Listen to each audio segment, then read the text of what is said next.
ऐसी रो कोई आपको अभी तक आप जानती हैं? प्रधानमंत्री जी ने तो आपने बताया इतने सारे काम किया है, पर उन्होंने एक बात और कही थी कि पकौड़ा तलो रोज़गार मिल जाएगा। ए उन्होंने तो यही कह दिया है ना, पर ये इतनी सारी डिग्रियाँ हैं, उस सब से तो काम नहीं आ रहा है। अब पकौड़ा ही तलना पड़ेगा इन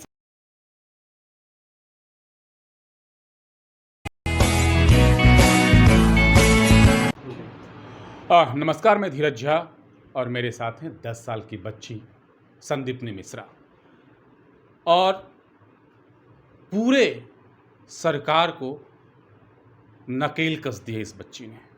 कहूँगा कि जिस तरह छोटी सी चींटी हाथी को बस में कर लेती है, उसी तरह इस बच्ची के भाषण से, बोलने की क्षमता से सरकार परेशान है। और जब ये बोलती है तो सरकार के जितने भी सैनिक हैं वो धाराशायी हो जाते हैं।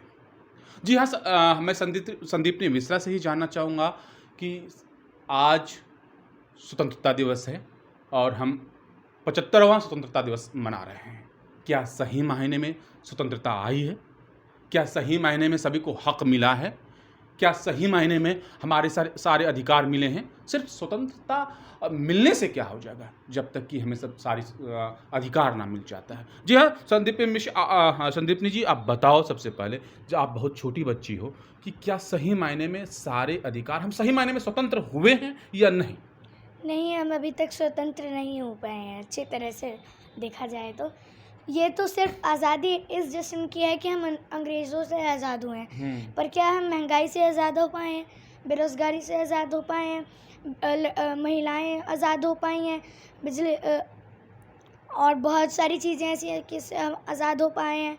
महंगाई है, आप देख सकते हैं बेरोज़गारी में इतनी पढ़ाई कर के भी युवा को एक सर्टिफ़िकेट के लिए भी सर्टिफ़िकेट मिलता है, लेकिन नौकरी नहीं मिलती है, रोज़गार नहीं मिलता है। महंगाई पे पेट्रोल के डीज़ल देख लीजिए आप दाल के डीज़ल देख लीजिए, मतलब दाल वग़ैरह के कितने दाम बढ़ गए हैं, आप देख सकते हैं खुद ही। तो बेटा, जिस तरह प्रधानमंत्री ने लाल किले के प्राचीर से हर एक पहलू को छुआ और खासकर बेरोजगारी की भी बात की कि युवा आगे बढ़ रहे हैं, क्या कितनी सत्यता है इस बात में? संदीपनी से मैं जानना चाहूँगा कि क्या सही मायने में रोजगार मिल रहे हैं आम युवाओं को, या बेरोजगार हैं वो बेरोज़गार हैं। तो हाँ। तो क्या प्रधानमंत्री गलत बोल रहे हैं? जी, बिल्कुल गलत बोल रहे हैं, क्योंकि जब तक उन्हें अगर वो बेरोज़गार हैं तो वो हाँ तो कैसे नहीं बोलेंगे? वो तो नहीं बोल रहे हैं ना कि हम पे रोज़गार नहीं है। हाँ, अब तो उन्हें घर पे ही बैठना पड़ेगा। अभी जब टाइम था तब तो कोरोना आ गया, लॉकडाउन लग गया, और अब जब टाइम है तब उनको रोज़गार नहीं मिल रहा है, बेरोज़गार ही बैठे हैं वो। बेटा, तुम हर एक पहलू पर बात करती है, लेकिन मैं एक आपको जानना चाहूँगा कि जिस तरह प्रधानमंत्री ने कहा कि हम तरह तरह के जैसे कौशल विकास योजना है, इसकी बात करते हैं, सारे पहलुओं से वाकिफ़ कराते हैं हम छात्रों को, ताकि वो कुशल बने और रोज़गार मिल सके। क्या वो उसको ऐसे प्रशिक्षण दिया जा रहा है छात्र छात्राओं को, ताकि वो भविष्य में रोज़गार मिले उसे? ऐसी रो कोई आपको अभी तक आप जानती हैं? प्रधानमंत्री जी ने तो आपने बताया इतने सारे काम किया है, पर उन्होंने एक बात और कही थी कि पकौड़ा तलो रोज़गार मिल जाएगा। ए उन्होंने तो यही कह दिया है ना, पर ये इतनी सारी डिग्रियाँ हैं, उस सब से तो काम नहीं आ रहा है। अब पकौड़ा ही तलना पड़ेगा इंसान को। आम आदमी क्या करेगा? आम युवक क्या करेगा? उन्हें पकौड़ा ही तलना पड़ेगा। बेटा, जिस तरह जितने भी बड़े-बड़े सरकार के क्षेत्र में जो थे, जैसे पेट्रोल की बात, बेचने की, कंपनी बेचने की बात करते हैं, ट्रेनों को प्राइवेटीकरण की बात करते हैं, क्या ये सही है या गलत है? क्या इससे आम लोगों को घाटा नहीं है? सरकार को भी क्या बेच रही है सारी चीज़, पे क्या सही है? मैं तो बस यही कहती हूँ कि इतना बड़ा झोला जो मोदी जी का है, उसमें पता नहीं कितनी सारी चीज़ें चली गई हैं। आपने बताया तेल, ट्रेन। ट्रेन, पेट्रोल, डीज़ल सब कुछ चला गया है। और ये 56 इंच का इतना बड़ा पत्थर है कि ये हमारे पे अब गिर चुका है।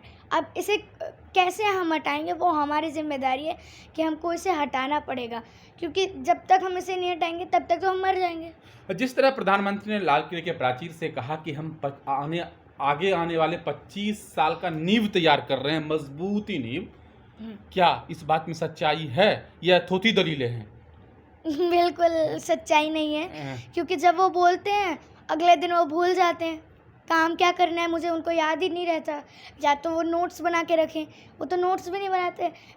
उनको रहना चाहिए कि अगर मैं बोल के आया हूँ तो मुझे वो बात करनी है। अब वो नहीं करते हैं। अच्छा, एक बात और बेटा, यूपी चुनाव नज़दीक है, 5 राज्यों में चुनाव है और सबसे ज़्यादा जो माहौल गर्म है वो यूपी का है। हाँ जी। और यूपी में तरह-तरह के घटनाएँ सामने आते हैं। तो क्या इस बार किसकी सरकार यूपी में? मेरे ख्याल से आम आदमी पार्टी की ही आएगी। क्यों? ऐसा क्यों बेटा? आम आदमी पार्टी को ही वोट क्यों दें? आप दिल्ली के हाल देख सकते हैं, यूपी में क्या हाल है। वहाँ एक लड़के ने भी बोला है कि मैं यूपी से दिल्ली पढ़ने आता हूँ। तो आप देख सकते हैं क्या हाल है। तो केजरीवाल जी जहाँ जाएंगे वहाँ दिल्ली की तरह ही हर राज्य को बनाएंगे। ये पूरी गारंटी है मेरी कि वो ऐसा ही करेंगे।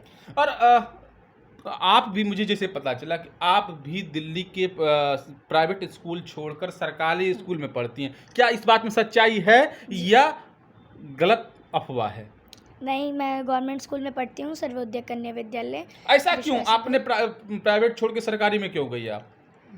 मैं डीएवी दयानंद विहार में पढ़ती थी, बहुत नाम है उसका, लेकिन अभी वहाँ पढ़ाई इतनी नहीं है जितना यहाँ पे गवर्नमेंट स्कूल में अच्छी चल रही है। वहाँ पे बस वहाँ पे खेलने कूदने में इतना नहीं था।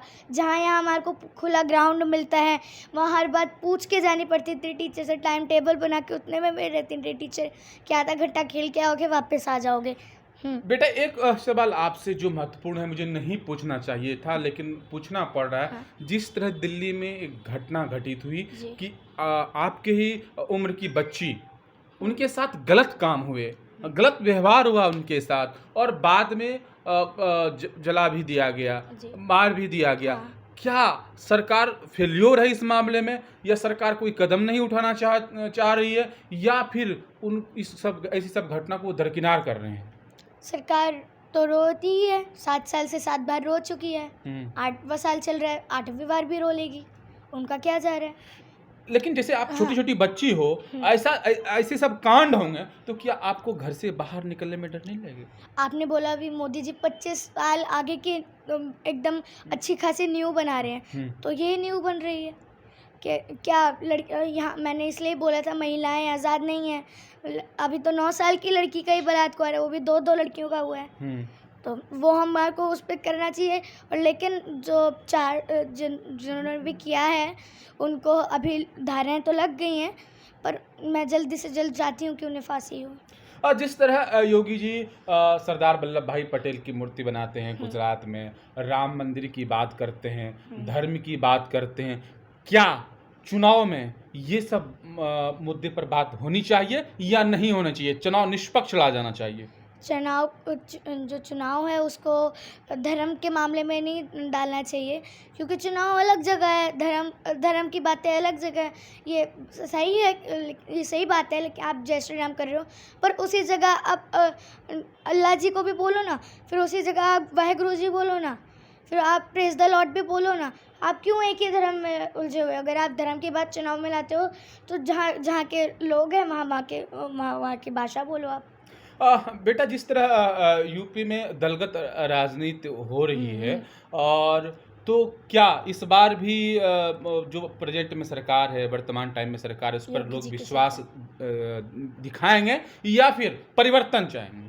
परिवर्तन चाहेगी यूपी की जनता, परिवर्तन ही वैसे चाहेगी। 5 कारण बता दो जिसमें परिवर्तन चाहती हो जनता। स्कूल, हर बात में धर्म की बातें करना, आप वहाँ की दवाई, माहौल, जितना दिल्ली में मोहल्ला क्लिनिक है वैसे नहीं है वहाँ पे। फिर आप देख सकते हैं आप वहाँ एक्सीडेंट होता है तो वहाँ का कोई क्राइम आप देख सकते हैं, लड़कियों का बलात्कार कितने होते हैं वहाँ पे। उसके लिए ये 5 रीज़न है। सरकार बदलनी चाहिए। जी बिल्कुल। और लास्ट में जिस तरह से दिल्ली में भी देखा जा रहा है कि केजरीवाल पर उंगली उठाई जा रही है कि वो लॉलीपॉप थमा रहे हैं जनता को और अपने तरफ आकर्षित कर रहे हैं, इस पर आप क्या कहना चाहोगे? केजरीवाल जी के 2 हाथ हैं, एक हाथ तो जकड़ रखा है मोदी जी, अमित शाह जी ने, वो कोई काम नहीं कर सकते। दूसरा हाथ जो है वो उन लोगों ने जकड़ रखा है जो कुछ काम करने नहीं दे सकते। तो ऐसा केजरीवाल जी कैसे करेंगे? लेकिन हमारे जो नायक हैं उन्होंने फिर भी बहुत अच्छे काम किए हैं, इस टाइम भी वो बहुत काम कर रहे हैं। पर आप देख सकते हैं यूपी की भी सरकार जो पुलिस है वो अमित शाह जी के हाथ में है और केंद्र सरकार के हाथ में है, और दिल्ली की भी केंद्र सरकार के हाथ में है। तो दोनों ही जगह बलात्कार हो रहे हैं इतने, तो दोनों ही जगह एक जैसी बन गई हैं। अभी भी यहाँ दिल्ली में भी 2 बलात्कार हुए हैं, वहाँ पे भी सैकड़ों हो चुके हैं। तो वो हमको ध्यान देना चाहिए। तो इसमें आप यही कहेंगे ना हम तो केंद्र सरकार की गलती है, क्योंकि उसके हाथ में है। फिर आप जब कहते हो कि केजरीवाल रोक नहीं लगा पाए, केजरीवाल करेंगे क्या? केजरीवाल तो खुद इतना काम कर रहे हैं जबकि उनके दोनों हाथ जकड़े हुए हैं उन लोगों ने, तब भी वो इतना काम कर रहे हैं तो कोई बधाई नहीं देता, उनको सपोर्ट नहीं करता है तब भी। लेकिन हमारे नायक जो हैं वो अभी भी काम कर रहे हैं और आगे भी करते रहेंगे। बेटा मैं लास्ट से आपसे जानना चाहूँगा कि आप मोदी जी से ऐसी कौन सी बातों पर ध्यान आकृष्ट करवाना चाहोगे कि ताकि उस मुद्दे पे वो काम कर सके? किसानों की बात पे हम्म, अभी वो एक लड़की से मिले थे, मेरी जितनी ही लड़की थी 8 साल की थी लेकिन मेरे से 1 साल छोटी है, उससे मिले वो 1-2 घंटा मिले थे। किसानों से नहीं मिल सकते वो, आधा घंटा मिल लो किसानों से, आपका क्या जा रहा है मोदी जी? आप उस लड़की से मिले, आपका कोई टाइम नहीं था उससे मिलने का? क्या आपकी ऐसी बातचीत हुई जो देश के लिए आगे बढ़ाए? ऐसी कोई बातचीत तो नहीं हुई ना। अक्सर जो पक्ष में जो सत्ता में सरकार है वो अक्सर कहती है कि जो जितने भी बॉर्डर पर किसान बैठे हैं उसमें खालिस्तानी हैं और तरह तरह के उस पर आरोप लगाते हैं। क्या ये सही बात है या गलत? ये गलत बात है, बिल्कुल गलत बात है। अगर किसान अपने देश का चाह रहा है तो वो सड़क पे बैठ सकता है ना। ये तो सारा देश उनका है और एक सड़क की क्यों आप नाप रहे हो? पूरा देश उनका है। आप जो मोदी जी आप जिस कुर्सी पे बैठे हो वो भी उनकी है, उनके दम से ही आप पे कुर्सी आई है ये। आप कैसे कह देते हो कि ये खालिस्तानी है, बांग्लादेशी हैं, ये अफ़गानिस्तानी हैं, ये आतंकवादी हैं? ऐसा नहीं है। वो अगर वो चाहते, अगर वो आतंकवादी होते वो बम ब्लास्ट करके भाग जाते ना। लेकिन वो 9 महीने से बैठे हैं, 600 से ज़्यादा किसान मर चुके हैं। तो वो मानते हैं कि ये मेरा देश है इसलिए वो बैठे, वरना वो नहीं बैठते आपके राज्य में, ऐसे राज्य में नहीं बैठते वो। आप किसानों की तरफ से सरकार को क्या कहना चाहोगे आप? किसानों की तरफ से सरकार को यही कहना चाहूँगी कि जो सरकार जल्दी से जल्दी किसानों की सुने, क्योंकि अभी तक जितने किसान मर चुके हैं, ये तो कोरोना से भी ज़्यादा किसान मर चुके हैं। तो आप देख सकते हैं बिना महामारी के इतने मरे हैं। तो सरकार ध्यान दीजिए किसानों के मामले पे भी, क्योंकि किसान उठेगा तभी जब वो जीत के जाएगा। जी हाँ, हमारे साथ एक छोटी सी बच्ची थी संदीपनी मिश्रा, जिन्होंने हर एक पहलू को छुआ, हर एक पहलू को बताया कि क्या प्रॉब्लम है, क्या परेशानी है समाज में। जिस तरह दर बदर की ठोकरें किसान आज खा रहे हैं चारों बॉर्डर पर, हमारी जो महिलाएं वो सुरक्षित नहीं है। छोटी छोटी बच्चियों के साथ वैसे शब्द यूज़ नहीं करना चाहिए, गैंग रेप होते हैं। क्या ये सही बात है? आखिर कब तक चुपचाप ये जनता सहती रहेगी? आखिर कब तक सरकार मूक दर्शक बनी रहेगी? आखिर कभी ना कभी तो जागना ही पड़ेगा और जनता को अधिकार देना ही पड़ेगा। दिनकर की वो पंक्ति कि अधिकार खोकर बैठ जाना वह बड़ा दुष्कर्म है, न्यायार्थ अपने बंधुओं को दंड देना धर्म है। धन्यवाद।